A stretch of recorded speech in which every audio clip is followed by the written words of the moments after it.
Of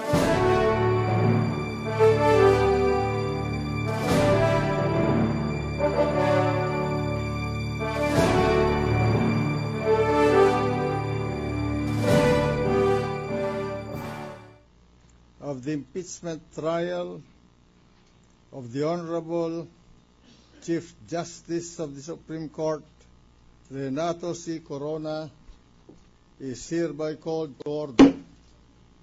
We shall be led in prayer by Senator Manuel Manny Villar.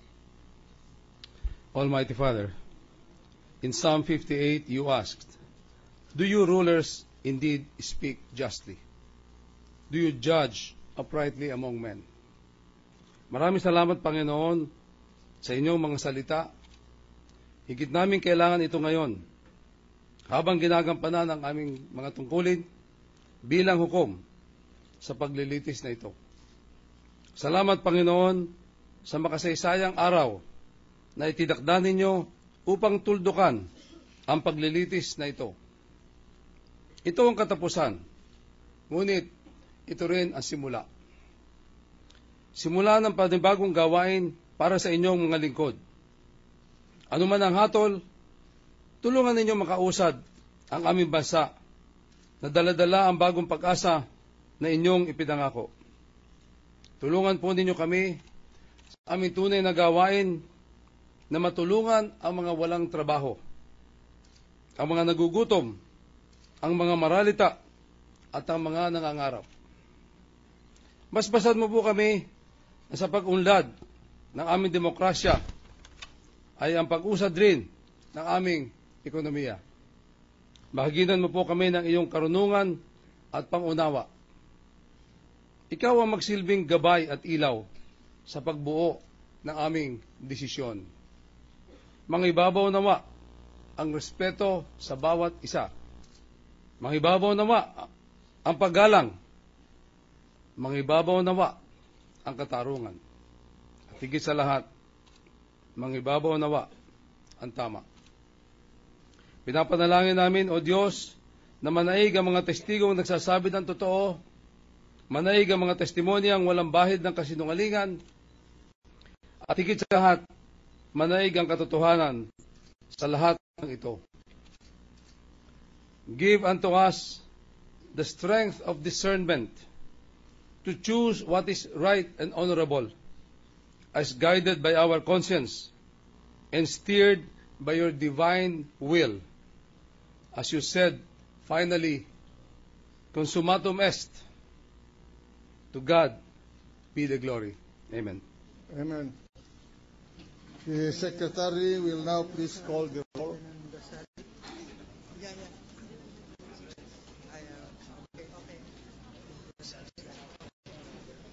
The Honorable Senator Judges Angara, Arroyo, Cayetano Alan Peter Compañero, Cayetano Pia, Defensor Santiago, Direlon, Estrada, Escudero, Gingona, Honasan, Lacson, Lapid, Ligarda, Marcos, Osmeña, Pangilinan, Pimentel, Rector, Diaz, Soto, Trillanes, Villar.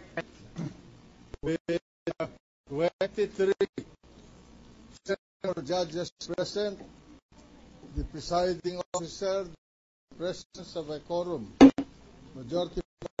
Mr. President, may I ask the Sergeant at Arms to make the proclamation? The Sergeant at Arms is directed to make.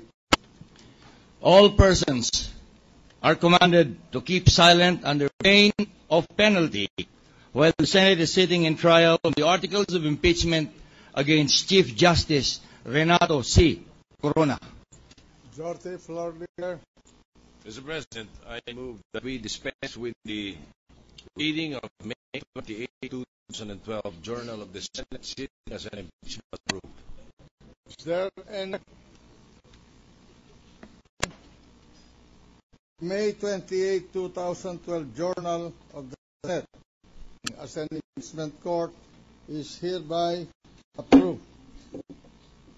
The Secretary will please call before the Senate acting and sitting as an impeachment court. Case number 002-2011 in the matter of impeachment trial of Chief Justice Renato C. Corona. Mr. President, may we ask the parties and or their respective counsel to enter their appearance. Good afternoon, Mr. Senate President, ladies and gentlemen of the Senate, of the House of Representatives Prosecution Panel. Same appearance, we are ready, Your Honor. Noted. The defense. For the defense, Your Honor, the same appearance. We are ready for the scheduled promulgation of the decision in this case, Your Honor. Court for 44 trial days, starting January 16, 2012. Articles of impeachment against Chief Justice Renato C. Corona. The court convenes today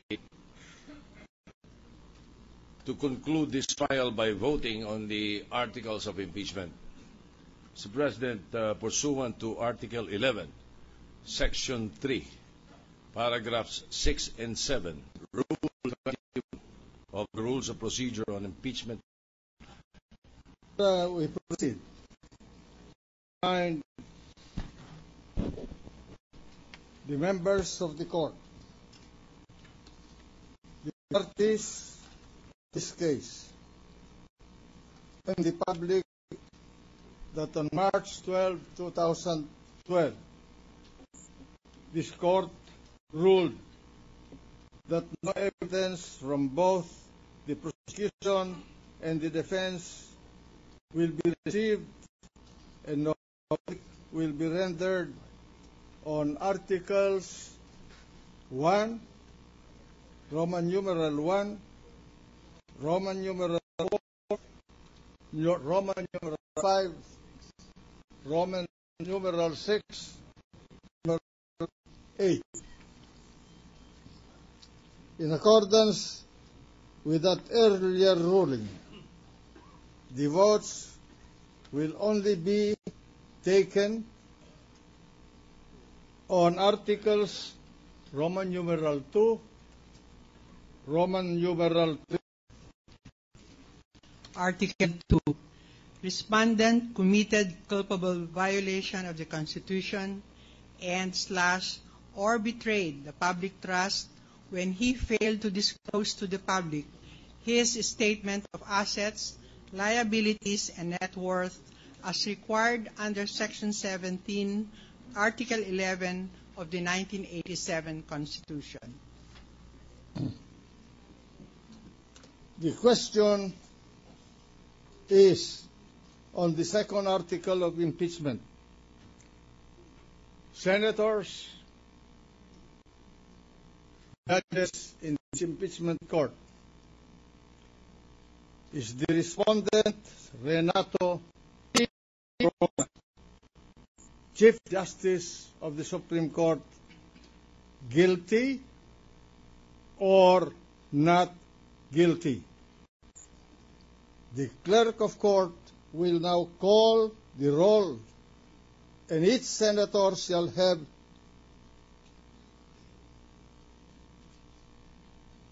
time.